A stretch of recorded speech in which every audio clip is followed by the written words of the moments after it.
Walking around the Emirates Stadium, you can read many interesting stories about the club and their players. However, there is one story that is not mentioned here. Maybe it's because it was just a friendly, or maybe it's because it happened over 70 years ago. Nonetheless, it's one of the strangest games Arsenal have ever played. It happened when the Russians stormed into Britain in 1945.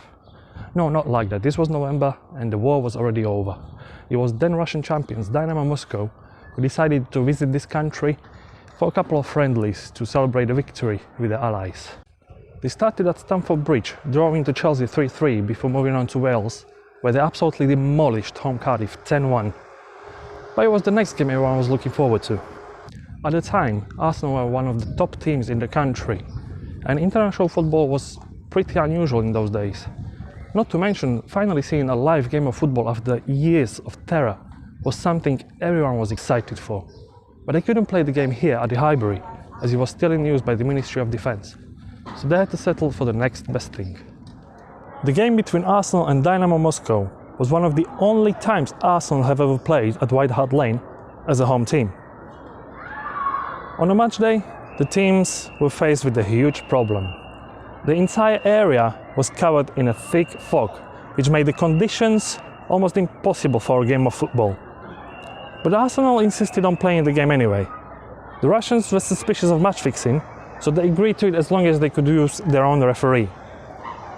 By the time the decision could be made, almost 40,000 people made their way to the ground already, so the cancellation would be pretty difficult.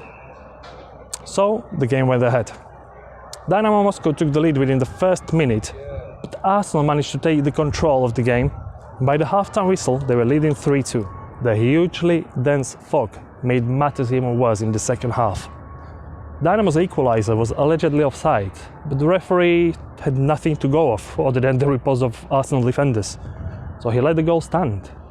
Arsenal had the penalty denied, and later on, when George Drury was sent off, he actually never left the pitch. After the game, he claimed that he never understood the Russian referee.